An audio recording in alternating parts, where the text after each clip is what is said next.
Part two, measuring your own happiness.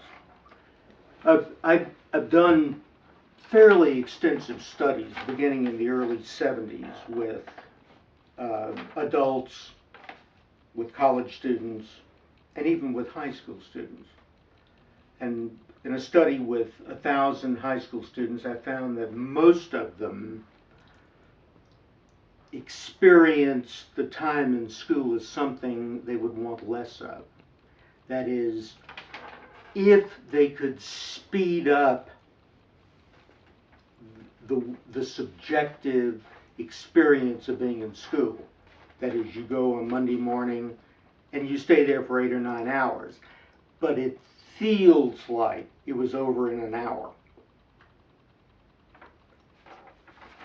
That's a feeling they would want to have, because basically every passing moment is unpleasant, more likely to be unpleasant than pleasant. And the end of the day is something that they look forward to, which tells you that the moments leading up to the end of the day are unpleasant. Now, it's not necessarily horrible. I know I've always hated school.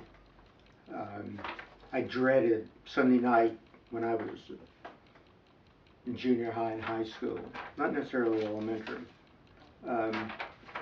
By Sunday night, I was depressed, and Friday afternoon, I was elated, because being held prisoner for, for five days was, for no good reason,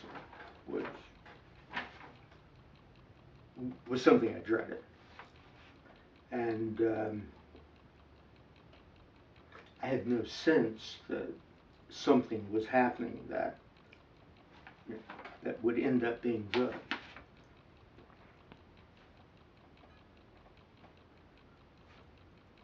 So I also, in the last study I did on this, I contacted people I graduated from high school with. At the time they were 60. I'm 71, so many of them are dead or have a different kind of life. But at 60, a number of them were retired. And when they counted up the number of hours that they enjoyed and the number of hours that were not pleasant, that if they could have sped them up, they would have done it. If they could have gotten whatever they were supposed to be doing, that they ended up with 2 pleasant hours for every 1 unpleasant, or 3 for every 1 unpleasant. Now, these are people frequently who are retired or toward the end of their work life. They're not worried about as much. In many cases, their children were gone, and grandchildren are always much more of a pleasure than children.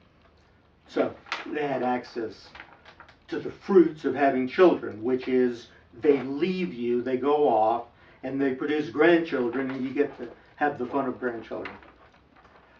So these were people, most of which were living happy lives. If you put the positive over the negative, it would be 2 to 1, 3 to 1, some of them 3 to 2. And some people just, by their nature, they worry about a lot of things. Life is a series of crises. That is, when things come up that are difficult, they feel a lot of negative emotion. And these people, some of them said maybe they had half of their hours were pleasant, half unpleasant, or a lot of neutral time, where you get people who say have 3 enjoyable hours for 2 unpleasant. They will tend to say they're fairly happy. And if it's 1 to 1, they usually say they're not happy. And if it's more unpleasant, then it's very clear to them, and it's clear watching their lives that they're unhappy. So, what does that say about stuff like achievement, reaching goals? Well, if reaching a goal produces, over time, if you have a sense of, let's say, self-esteem or a sense of pride, this spills over on other moments. So it's possible that afterward, moments in which you're doing something just ordinary feel better than they would if you hadn't. Or if you're feeling guilty or if you're feeling shame, whatever activities you're engaged in will feel worse than if you didn't have this emotional consequence. If you anticipate things that are pleasant, that is, during the weekday, if your job is tolerable, and you look forward to the weekend, it probably makes the weekdays better, feel better than they would otherwise. And if you have, let's say you have a job that's stressful or difficult or just boring, once you've completed it and you relax from it, the relaxation is likely to be much more pleasurable than if you had gone through something pleasurable. One of the things that has been noted by researchers, and I noticed it also, is that people who watch television a lot. Now, a lot of this was before there were other competitors of television, but in the past, in the 70s and 80s, where people watched television, people who watch television a lot tended not to enjoy their lives as much. And this makes sense. I mean, you're not escaping from anything. Other people do something strenuous, and then they relax and escape watching TV. That can be enjoyable. But if you're just kind of killing time and escaping from all of life, then it's not going to be really enjoyable. And the mood it produces is not going to be. So, you have the spillover mood effects that come from what's happened in the past, spilling over on your current, on the way you experience this moment and the next moment.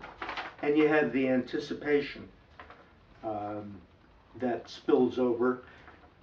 And so if you have pleasures built into your life, or if you're one of those rare fortunate people who enjoys your main strenuous activity, let's say work, then then you get the absorption of a serious activity in the real world that is challenging, complex, and in which you're experiencing stimulation, and the chemical correlates are occurring of it, and